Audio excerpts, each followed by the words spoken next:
Pomaže Bog, braće i sestre.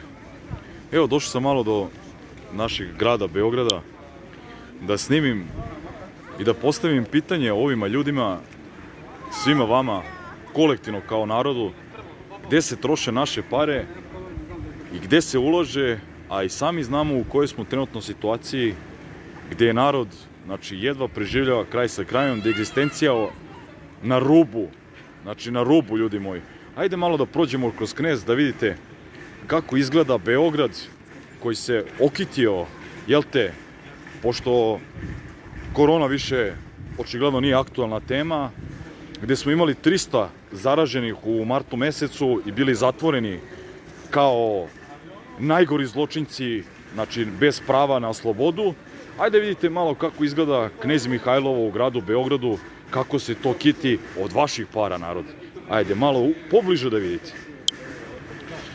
Evo vidite, ljudi moji, ne kažem da je to ružno, ne kažem da je to nešto što ne bi trebalo, ali jednostavno sav taj novac koji se ulaže sad za, da kažemo, kićenje grada, mogo je da ode za decu koja su trenutno bez osnovnog, na primjer, obroka za naš narod na Kosovu i Metohiji, da se kupi jedan paketić više. Ali očigledno, to je ono što sam ja stalno pričao, ova vlast ne radi u korist naroda, nego jednostavno radi u korist sebe.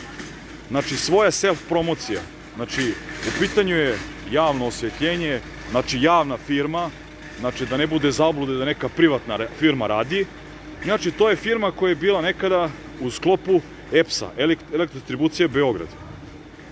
Razdvojili su se kao firma, znači jednostavno napravili su, znači, self-organizaciju, jeli ti, svoju organizaciju, firmu koja će se baviti ovima što se bavi, a uskoro ćemo imati situaciju, ja kažem, da će te firme biti prodate.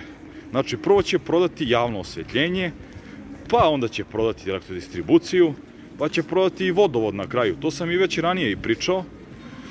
Znači, ljudi moji, pošto su prodali sve, a vas su naterali, jel te, da budete zombiji, da idete na ulici sa maskama, evo, znači, grad je pun ljudi koji se plaše, znači, nevidljivog neprijatelja, toliki su vernici, veruju, verovatno, one lažne bogove što sam i pričao, znači, to su ustanove, apoteke i medicinske, ja kažem, ustanove, bolnice. Sad vi imate, znači, razdoblje koje se napominje, ja kažem, i u svetim knjigama, gde će se odvojiti žito od kukolja, vidjet će se ko je vernik, a ko je nevernik. A da li se plaše i da li žele da budu robovi, pokazat će vreme. Ja nisam tu koji će odlučivati o tome, odlučivat će viši sud, a to je Božji sud. Ajde još malo da pokažemo kako je to lepo okićeno. Znači, ove godine, ljudi moji, grad je okićen. Znači, nije nas sprečila ni ova lažna pandemija koronavirusa. Bitno da je grad zasijao najlepšim bojama. Samo mora da postavimo pitanje ovom našem dužebrižniku, gospodinu velikom izdajniku, žvalovom smradu Aleksandru Vučiću.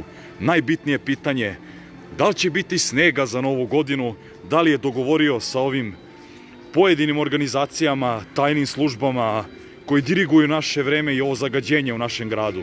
I totalno u čitavoj zemlji, ne samo, kažem, u Beogradu. Postavit ćemo mu to pitanje, znam da odgovor nećemo dobiti, kao i za sve moguće pitanja koje su postavljali razni ljudi, razne peticije pisali, obraćali se i pevali od muke i veselili se na račun naroda. A vi sad razmislite o tome, ljudi, kako je sve to lepo uređeno, vama da stave brnjicu na lice, da vam daju vakcinu, a inače sad ćete vidjeti jelku. Ja sam se slikao pretprošle godine u Ušću, pored one male jelke. I smatram da je jelka totalno veličina nebitna, ali sad ćete vidjeti jelku od 30 metara, koja čak ima, za neverovatno, i svoj pogon na vodu. Imate i kočija, ako želite da prođete gradom Beogradom. Imate, znači, veštačkog konja, nije pravi, ali nema veze, to je skroz nebitno. pošto imamo uređen trg, uređeno sve, evo vidite ljudi moji, znači ovo je potrebno u ovoj situaciji gde vreba nevidljivi neprijatelj sa 8000 dnevno zaraženih, a u martu mesecu imali ste 300 i bili ste zaključani kao najgori robijaši. Znači, znate šta je fascinantno na celoj ovoj Jelci, ljudi moji? Evo, sad ćete vidjeti kako ovaj Čikaveske to lepo organizovao. Samo sekund, ja se izvinjam, malo je mutno. Grb grada Beograda na vrhu Jelke. A šta mi stavljamo svi na vrh Jelke, ljudi moji? Ali dobro, oni su dužebrižnici naši koji nas vole kao narod, pa su morali da nas stave Jelku od 30 metara u centar grada, da budemo sa ponosom. Samo postavljam pitanje, kad sad zatvore granice, ko će doći da vidi tu Jelku? Jer poenta je bilo šta da rade, znači da bi narod, ja kažem, došao, da bi se promovisao turizam. A oni kako promovišu turizam?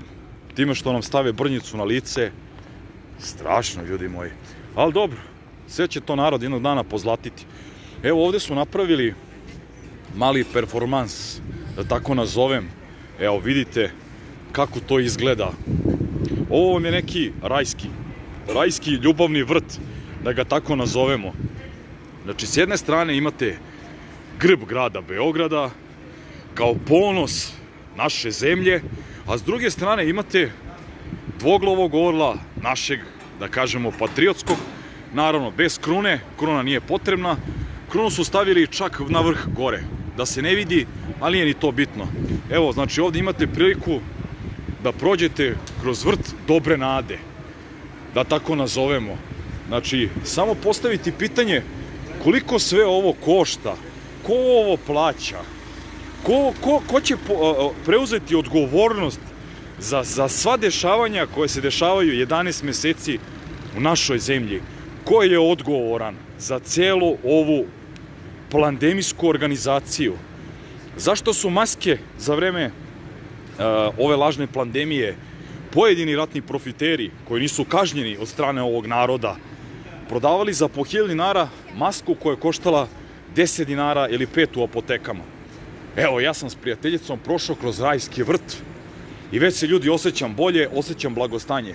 Znači, osjećam da mi je novčanik, srce, duša, već mi je puno, ljudi. A zamislite tek ovo sad kad zasija, sad još uvijek nije priključeno na struju, kad ovo bude zasijalo, ljudi moji, pa ovo će biti fešta. Svi ovi ljudi koji prolaze, moram da im postavim pitanje, da li se već osjećaju bolje kad su prošli? Dobar dan, gospođo, jel se osjećate bolje kad ste prošli kroz ovaj rajski vrt? Rajski vrt, kruna na vrhu, ljudi moji, pa ovo je fantazija. Ja mislim da mi, pošto kao narod smo jači i od Nemačke i od Amerike, svuda smo, ja kažem, u medijima number one ili na prvom mestu.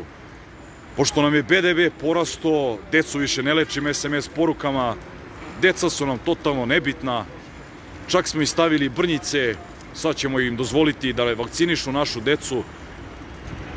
Ja mislim kao narod treba da se zapitamo da li smo izgubili veru za večeru i da li smo vredni bilo šta da se promeni.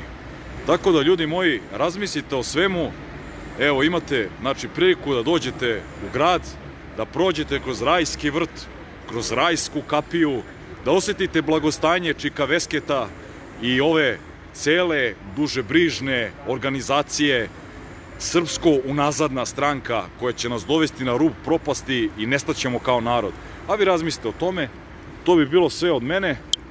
Ja sad idem da obavim šta treba da obavim, a ovima sa vlastima poručujem sledeće: ničija nije gorela do zore, a neće ni vaša. Još jednom, ljudi, pomaže Bog, Bog nam pomogao. To bi bilo sve od mene. S Bogom, narode moji.